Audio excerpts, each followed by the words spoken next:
नमस्कार साथियों, आज हम बात करते हैं कल्हण की पुस्तक राजतरंगिणी और कश्मीर का इतिहास।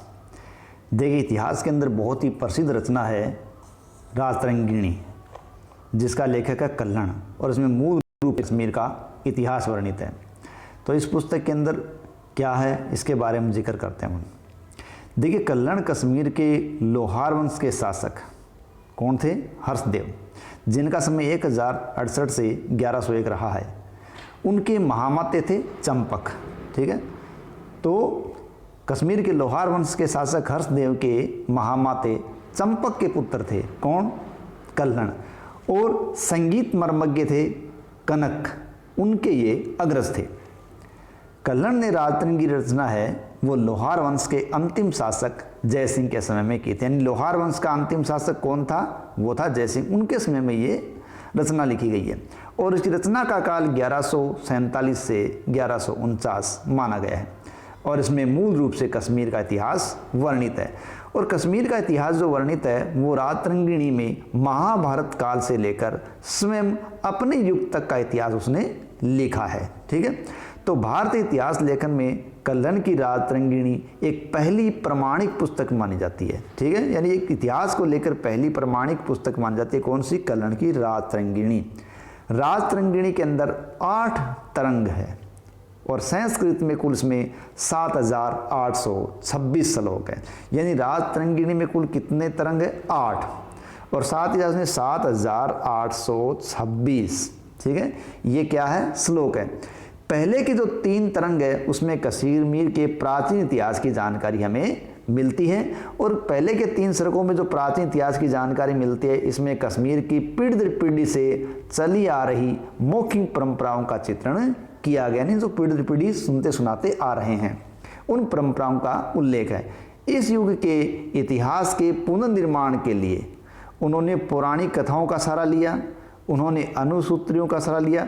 यानी पौराणिक स्रोत थे, अनुश्रुतियाँ थी, और मिथक यानी जो समाज में प्रचलित हैं, उन सब का उपयोग उन्होंने इतिहास के पुनर्निर्माण के लिए उन्होंने लिया है। ठीक है, इस युग के राजाओं का महाभारत तथा रामायण के चरित्र नायकों से उसने संबंध जोड़ने का प्रयास किया। यानी प्राचीन समय से उसने लेखन की शुरुआत की है और इसमें कश्मीर के राजाओं का उसने संबंध महाभारत और रामायण के चरित्र नायकों से जोड़ने का प्रयास भी किया है। ये बात है शुरुआत के 3 तरंगों के अंदर।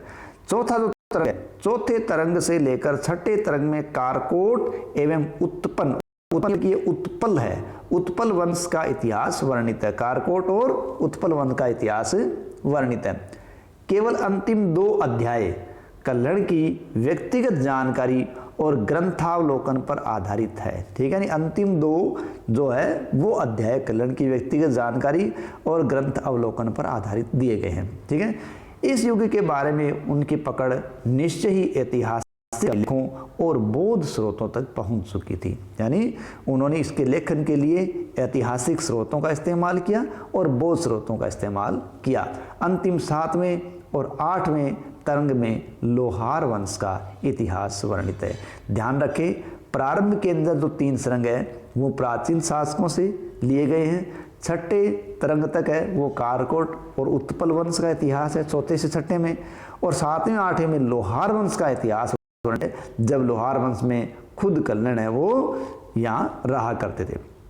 पुस्तक में घटनाओं का क्रमबद्ध उल्लेख किया गया और कल्हण ने पक्षपात रहित होकर राजाओं के गुण और दोषों का चित्रण किया है। और वो खुद ये जगह जगह कहता भी है कि जो लेखक है वो बिल्कुल निष्पक्ष रहना चाहिए, तो उसने पक्षपात रहित होकर राजा के गुण दोषों का उल्लेख किया है।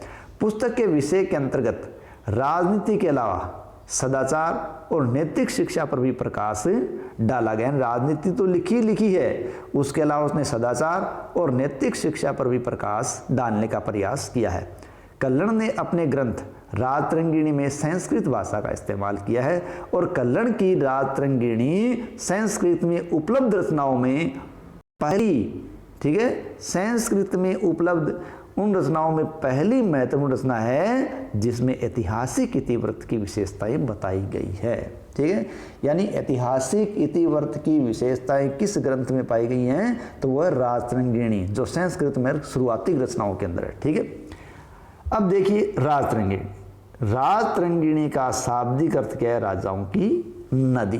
क्या अर्थ है? राजाओं की नदी। इसका मतलब है राजाओं का इतिहास या समय का प्रवाह है। ये है राजतरंगिणी। ये कवित रूप के अंदर लिखी गई है। कल्हण ने इतिहास को काव्य की विषय वस्तु बना दिया और काव्य की विषय वस्तु बनाकर भारतीय साहित्य को एक नई विद्या प्रदान की। किसने?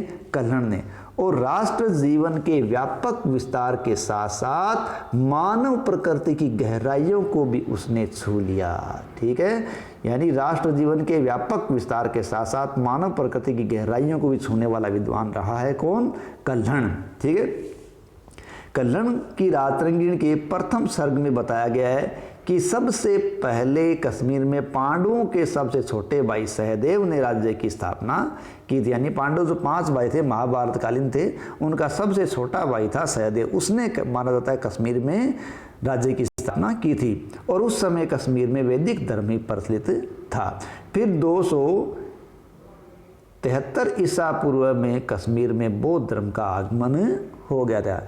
यानी कश्मीर में बौद्ध धर्म का आगमन कब हुआ? 273 ईसा पूर्व के अंदर।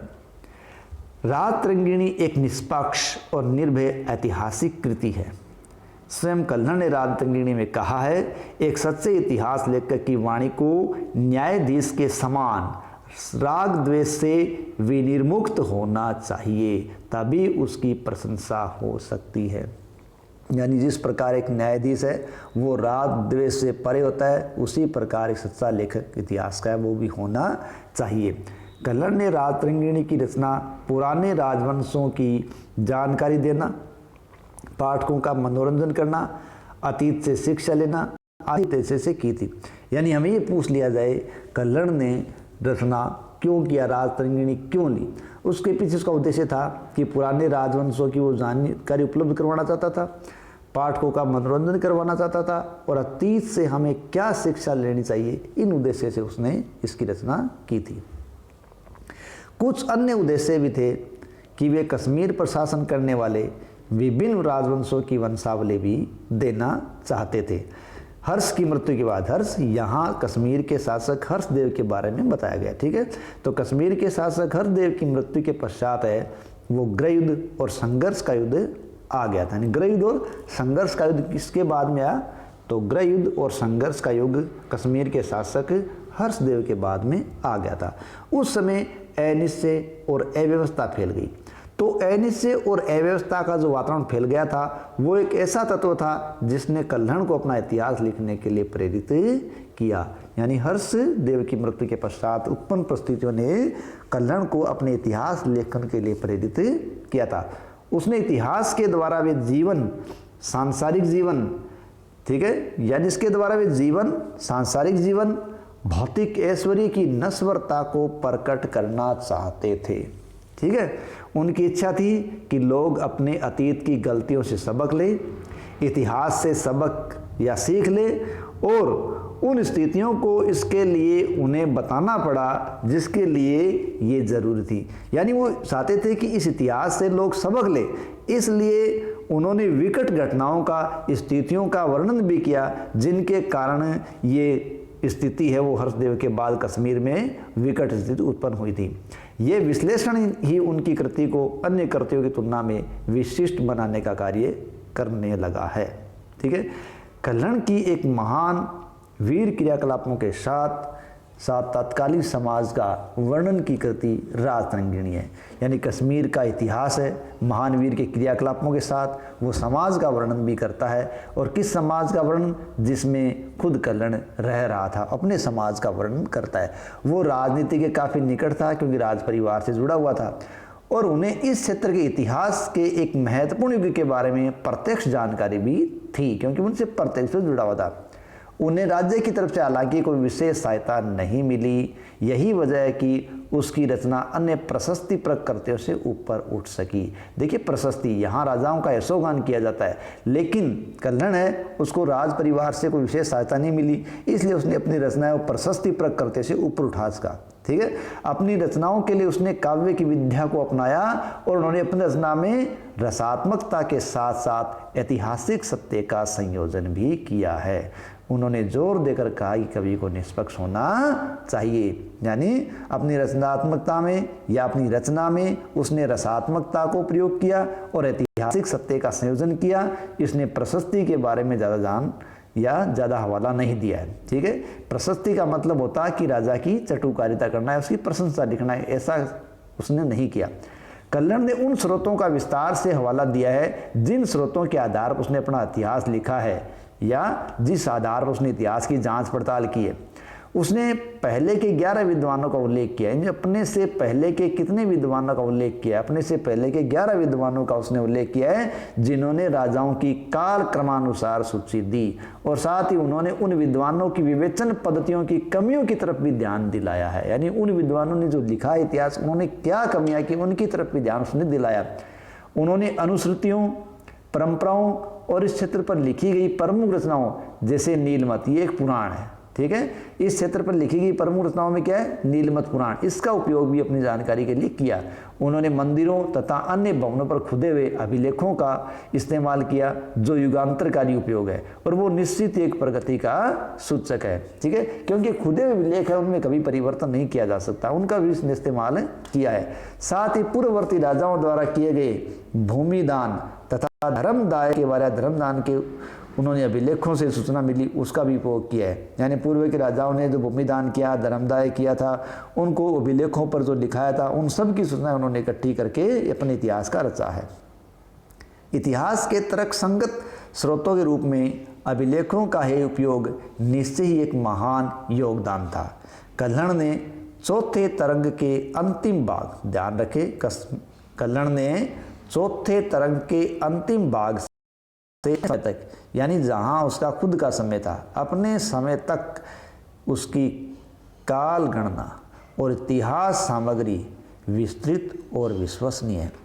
यानी उसकी सामग्री जो विश्वसनीय है वो अपने समय की है।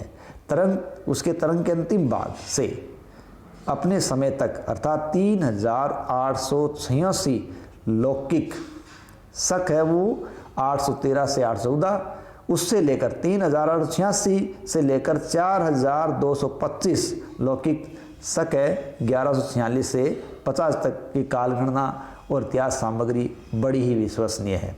ठीक है, क्योंकि उसका खुद का समय था। अपने पूर्ववर्ती सूचियों या सूर्यों के ग्रंथों, अपने पूर्ववर्ती सूर्यों के 11 ग्रंथों और नीलमत पुराण के अतिरिक्त उसने प्राचीन राजाओं के प्रतिष्ठा शासन, यानी प्राचीन राजाओं के प्रतिष्ठा शासन, ठीक है, और वास्तु शासन और प्रशस्ति पट, शास्त्र, भग्नावशेष, सिक्के, लोक श्रुति आदि पुरातात्विक साधनों से यथेष्ट लाभ उठाने का गवेषणात्मक प्रयास किया है। यानी उसने किन किन से लाभ उठाने का प्रयास किया अपने लेखन के लिए? पूर्ववर्ती सूर्यों के 11 ग्रंथों, नीलमत जो पुराण है, इसके अलावा प्राचीन राजाओं के प्रतिष्ठा शासन, वास्तु शासन, प्रशस्ति पट, शास्त्र जो लेख लिखे गए, भग्नावशेष जो इमारतों के रूप में मिले हैं, सिक्के, लोक श्रुति जो प्रचलित थी, उन आदि से उसने पुरातात्विक साधनों से लाभ उठाने का प्रयास किया गवेषणात्मक खोज करने के रूप में। सबसे बड़ी बात यह है कि उसने अपने युग की अवस्थाओं और व्यवस्थाओं, यानी युद्ध की जो अवस्था थी, युग की अवस्था और व्यवस्था का निकट से अध्ययन किया था, और वह भी अपनी टीका टिप्पणी में बेबाक लिखता है। और तो वो सबसे बड़ी बात है, और तो और वो अपने आश्रयदाता महाराजा जयसिंह के गुण दोष को बताने से भी नहीं चूकता। यानी उसने अपने तरंग के 8वें तरंग में 1550 के अंदर उसने जयसिंह के गुण दोषों का वर्णन किया जो कि उसके आश्रयदाता थे। इस प्रकार उन्होंने अपने लेखन में अपनी तटस्थता का परिचय प्रचुर मात्रा में दिया है। धन्यवाद।